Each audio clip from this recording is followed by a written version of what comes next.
Cage Minds, Mika Frankl. We're with Jordan Espinosa ahead of UFC Fight Night Raleigh. Gonna be back in the cage against Alex Perez. Sir, thanks for the time. How you doing? I'm doing great. Ready to fight. Man, how was it, the layoff?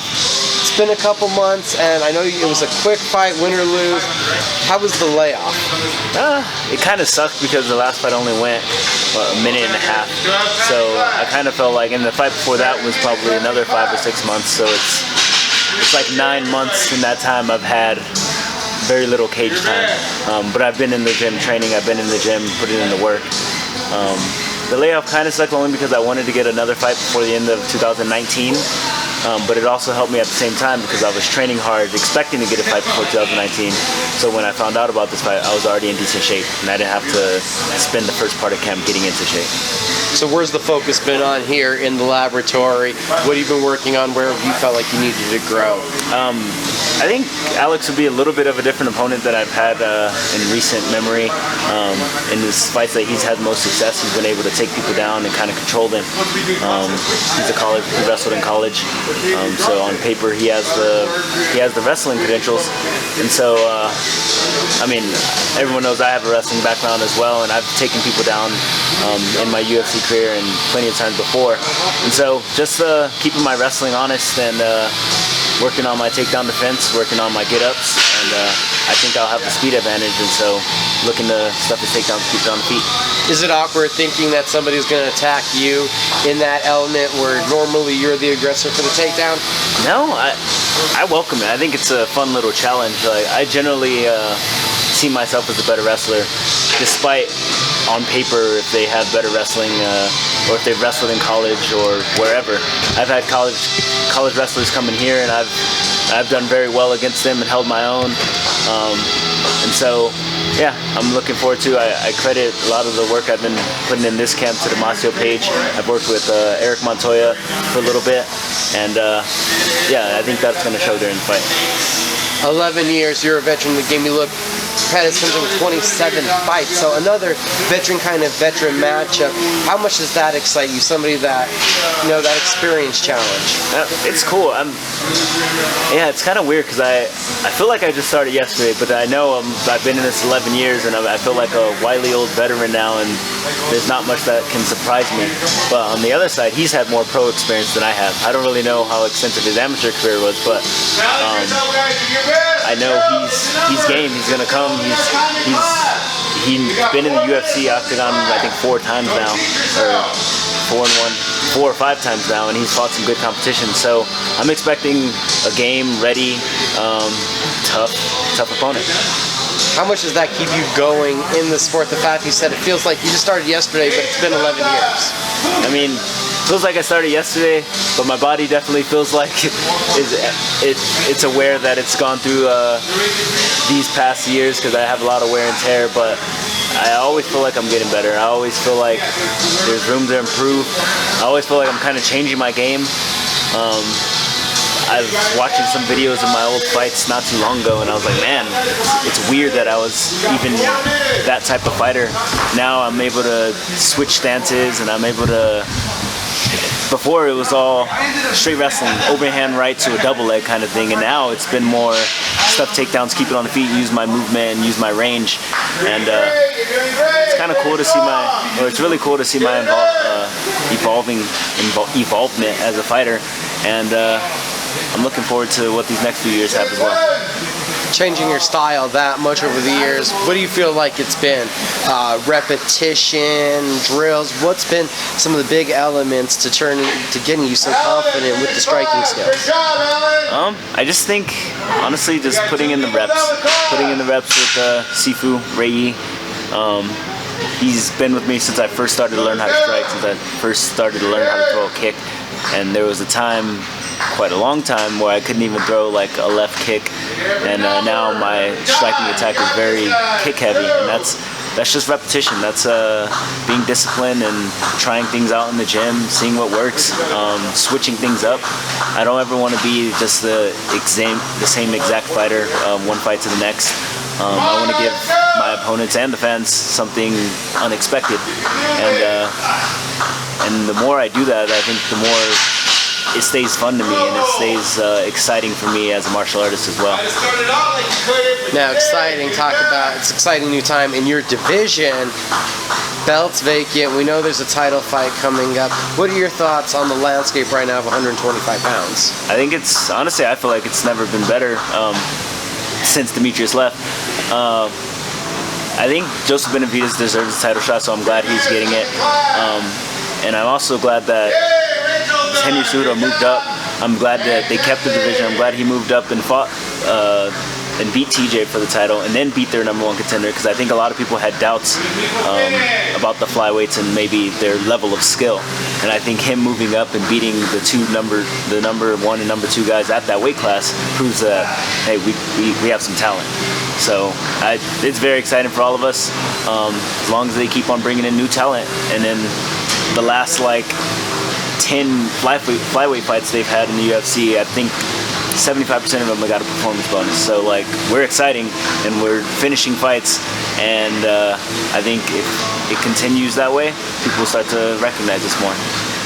Now, also, do you see that, is it also a more open path now, do you think, even for yourself, still looking at the top 10, to getting to title contention? Do you see that opportunity, not just for yourself, but just in general for everybody right now? Yeah, that's kind of the cool thing about being in a division that doesn't have 50, 60 guys, right?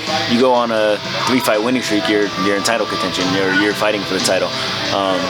And so I think everyone's aware of that, and I think that's why if you look at the top 10 of the flyweight division, top 15 even, I think anyone can beat anybody kind of on the right day, and everyone's aware of that, and I think it makes the fights that much more competitive, and it makes the division that much more exciting. And is it able to also be somewhat of a motivational factor? Because as you said, at lightweight, man, you might have to win 13 fights before you're in title contention, but 3 fights, it makes that trophy seem that much closer, right? Yeah, I mean, yeah, it literally is closer, but honestly, I don't think too much about that. I just think take it one fight at a time and try to improve fight by fight and get a win. If I'm improving and if I'm putting in the work in the gym and I'm staying disciplined, the title will come, right? The wins will come.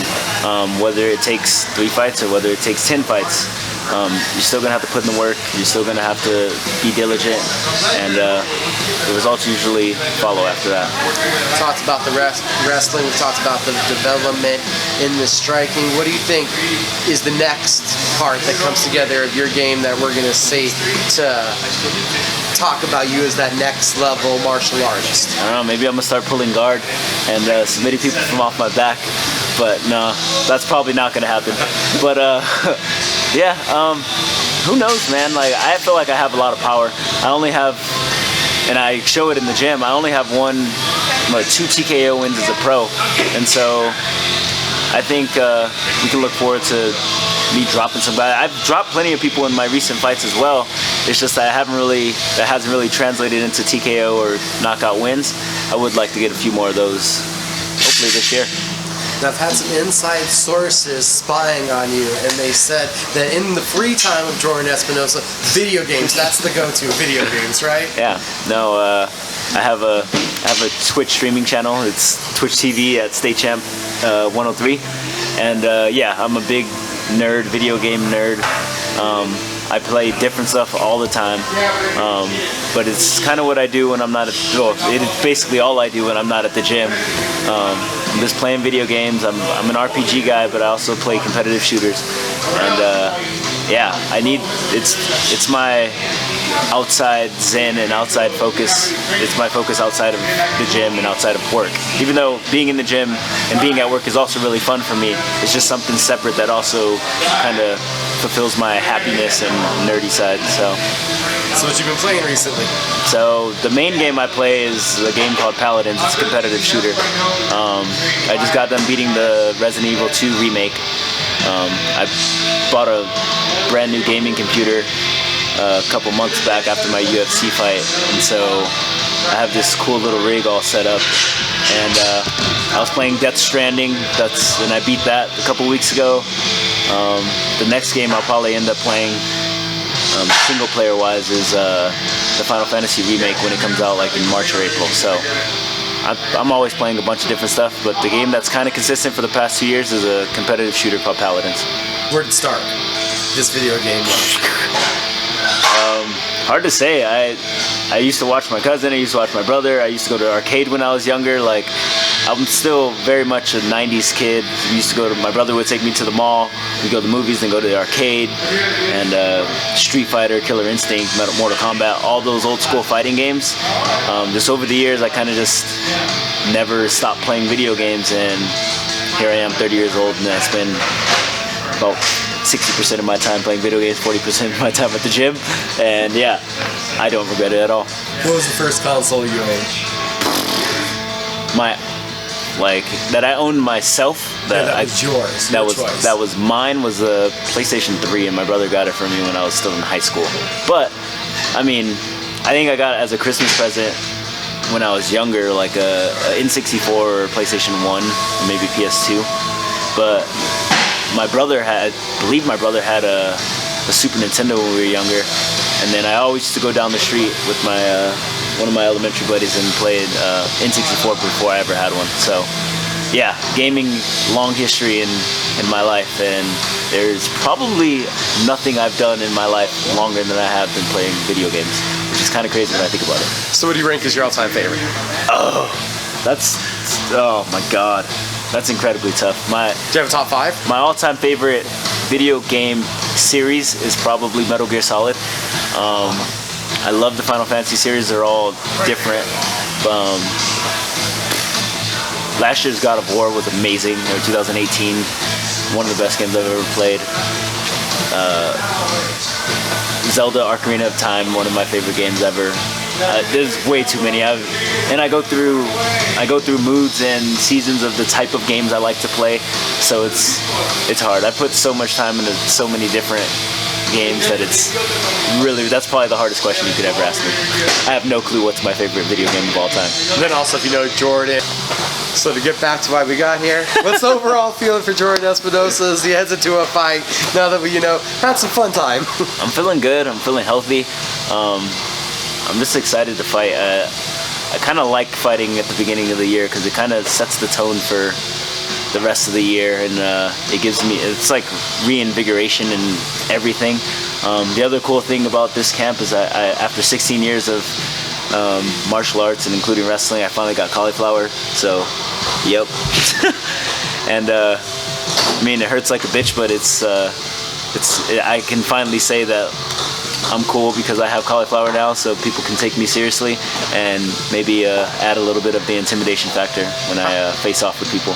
How did you avoid it for a decade? I have no clue. I never wore headgear, and I hated it, and I always wrestled with clenching up and stuff. I thought I couldn't get it for whatever reason, and this camp, it just started to bloom up, and now it won't stop. So it's all right. I'm happy about it. Great talking to you, sir. Good talking to you too, Mike. Thank you.